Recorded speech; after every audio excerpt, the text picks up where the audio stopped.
Hola, bienvenidos. ¿Qué tal están? Mi nombre es José Manuel López García. Comentario de frases de Kropotkin. Piotr Kropotkin es un pensador ruso, geógrafo y filósofo político, y está considerado como el principal teórico del movimiento anarquista. Las obras de Kropotkin se centran en la abolición de toda forma de gobierno en favor de una sociedad que se dirija exclusivamente por el principio de la ayuda mutua y de la cooperación, sin ningún tipo de institución centralizada. En 1872 participó en la Primera Internacional, primero como marxista y luego como seguidor del ideólogo anarquista Mikhail Bakunin.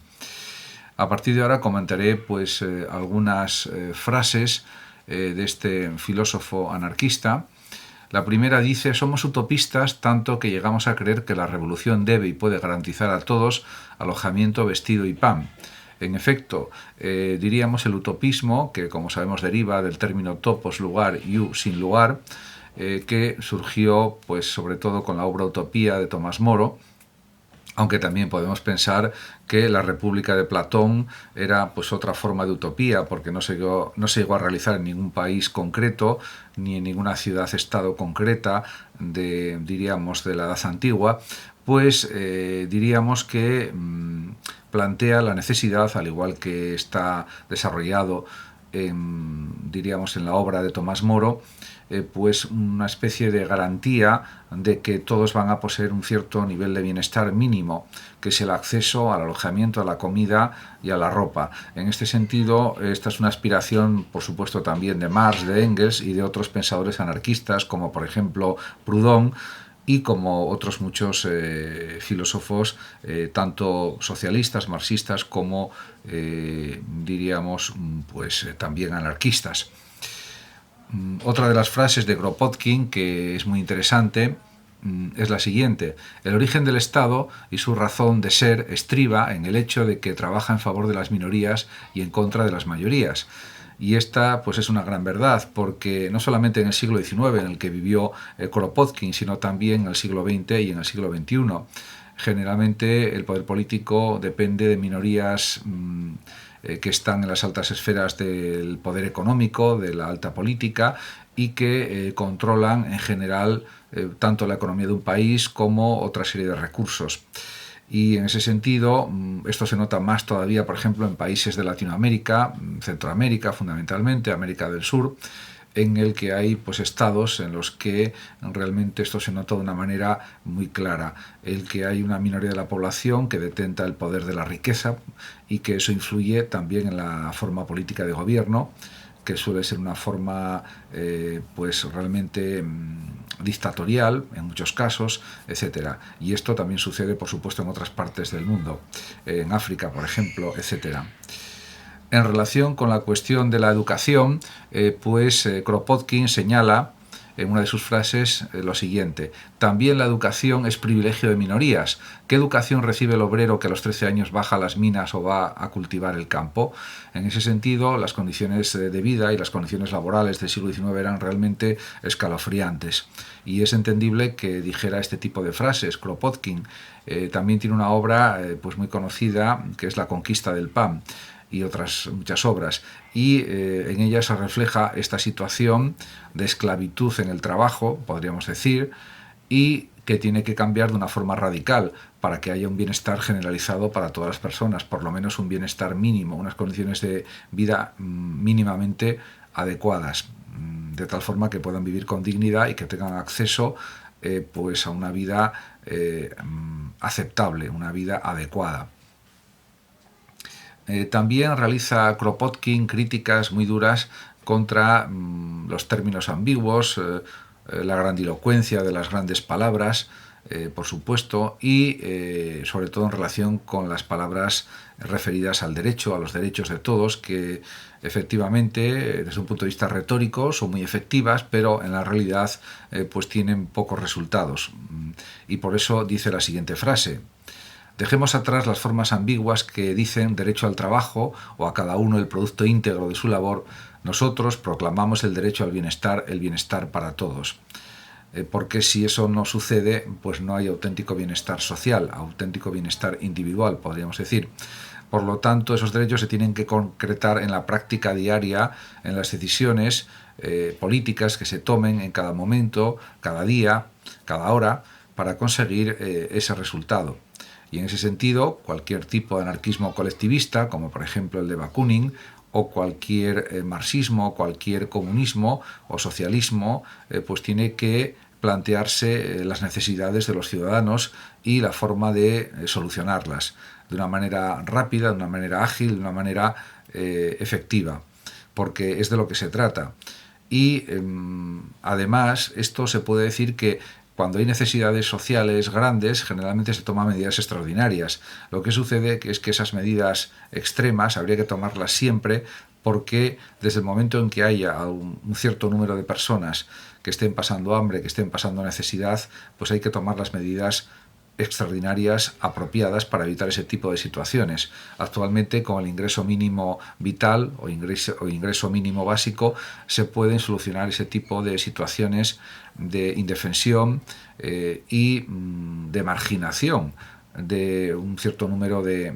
ciudadanos que no tienen acceso a una vivienda adecuada, a una alimentación también apropiada y a otra serie de bienes básicos que todos tienen que tener en una sociedad civilizada, en una sociedad justa e igualitaria.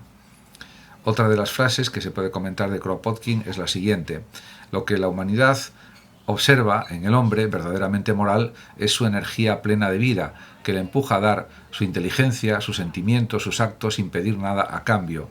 Efectivamente, y él es un ejemplo de esto, porque el propio Kropotkin pues luchó durante su existencia por mejorar las condiciones de vida de los obreros, de los proletarios, y dedicó todo su pensamiento, toda su fuerza intelectual a estas cuestiones y a otras también. Y en ese sentido, pues efectivamente, la moralidad se manifiesta en una energía, en una actividad que pueda conseguir resultados concretos en beneficio de todos los ciudadanos, en beneficio de todas las personas, que todas tienen derecho pues a una vida pues diríamos satisfactoria a nivel, desde el punto de vista material, por supuesto. En relación con otras cuestiones, también el pensamiento de Kropotkin abarca muchísimos aspectos de la realidad social de su tiempo y también pues valora la situación de la juventud. Y dice: la juventud se emancipa poco a poco, arroja los prejuicios por la borda, la crítica vuelve, el pensamiento despierta, desde luego en algunos, pero insensiblemente el despertar gana la mayoría. Dado el impulso, la revolución surge. En definitiva, pues sí, él conocía la fuerza revolucionaria de la juventud, que siempre ha existido a lo largo de la historia, y también le parecía muy conveniente que los jóvenes desecharan cualquier tipo de falsedad, los prejuicios, que son ideas falsas, erróneas, equivocadas. Eso también estaba bien superarlo. Y en ese sentido, el valor revolucionario de los jóvenes es realmente inmenso. Y el impulso de la juventud, el impulso del pensamiento, de la justicia, lleva a las revoluciones y las hace progresar, las hace concretarse en la realidad histórica. En otra de sus frases escribe también Kropotkin lo siguiente: llegando a ser anarquistas, le declaramos la guerra al amontonamiento de mentiras, astucia, explotación, depravación, vicio. La declaramos a esa manera de pensar, obrar. En efecto, si por algo se distinguen los anarquistas, entre ellos Kropotkin, Bakunin y otros, Proudhon, etc., es que rechazaban cualquier tipo de falsedad, de mentira. También, por supuesto, negaban cualquier posibilidad de explotación en el trabajo.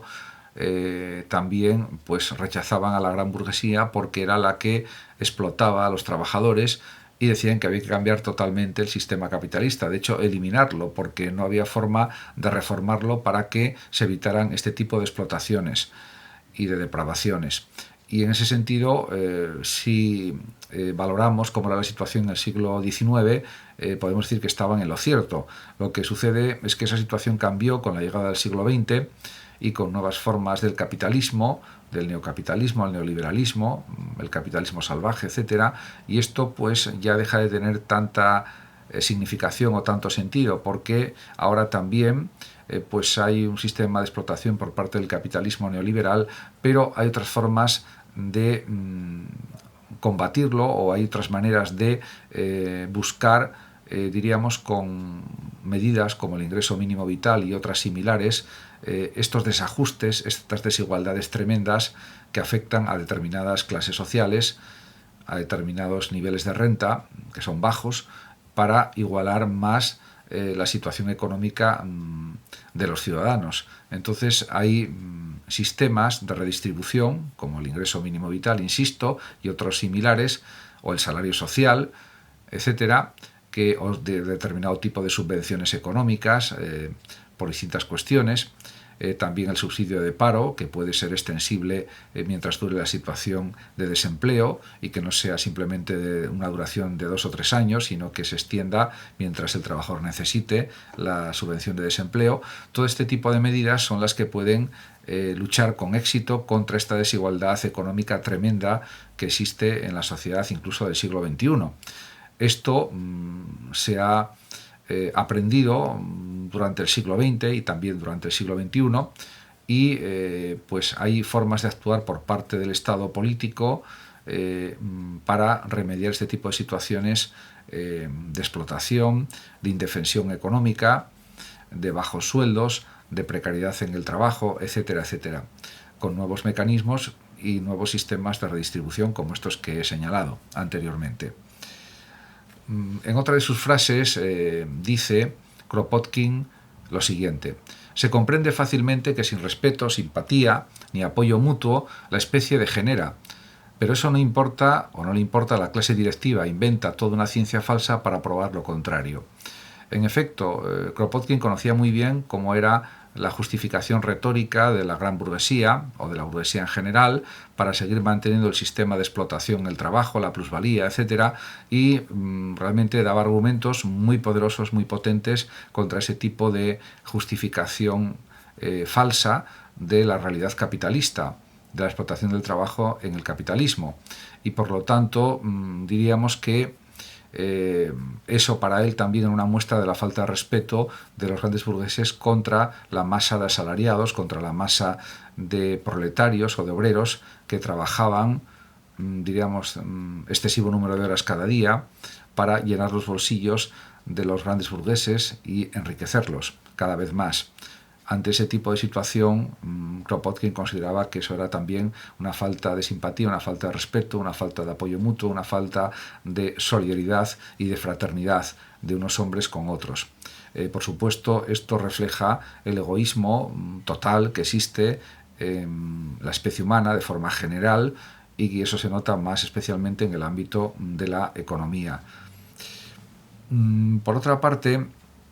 ya en relación con la cuestión de lo que es la anarquía, el anarquismo,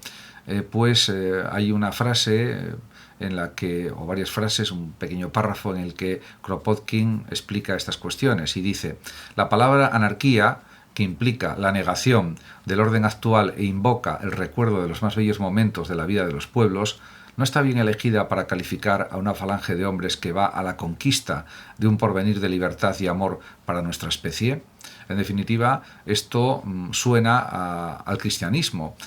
porvenir de libertad y amor para nuestra especie. El amor, la fraternidad, la ayuda mutua, la ayuda al prójimo, tiene evocaciones socráticas y evocaciones relacionadas claramente con Jesús de Nazaret, con el Evangelio, con los Evangelios de Jesús de Nazaret, con los mensajes de este gran predicador que fue Jesús de Nazaret y el creador, en cierto sentido, del cristianismo. Y realmente todo esto pone de relieve que la religión, en cierto sentido, pues es también ética y también procura cosas similares o intenta conseguir cosas parecidas a las que pretendía lograr el movimiento anarquista, que era la fraternidad humana, la igualdad humana, la justicia humana y el amor para todos los miembros de la especie humana, para todos los sujetos, para todas las personas. En cuanto al trabajo, pues tiene una frase Kropotkin pues muy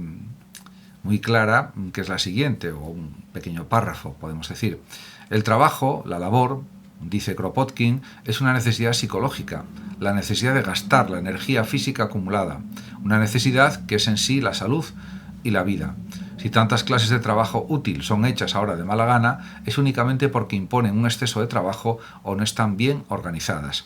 En esta frase, Kropotkin analiza esta cuestión de la falta de organización en el trabajo, en las tareas productivas, que también había analizado, por supuesto, Proudhon, que también había analizado Bakunin, y por supuesto Marx y Engels y otros pensadores comunistas, socialistas y anarquistas de su tiempo, del siglo XIX. Y es verdad, porque realmente incluso también Tomás Moro en el siglo XVI propuso que se trabajara solo 6 horas, y en ese sentido que hubiera un régimen comunista en cuanto a los bienes y el acceso a los mismos, y era algo parecido a lo que planteaban en cierto sentido estos pensadores anarquistas como Kropotkin. Si hubiera un número de horas de trabajo adecuadas, limitadas, y que cada persona se dedicara al trabajo para el que tiene más talento o más habilidad, pues, y que le gustara más a la vez, pues eso sería algo muy positivo para que hubiera una mejor sociedad y una mejor vida individual de una manera indudable.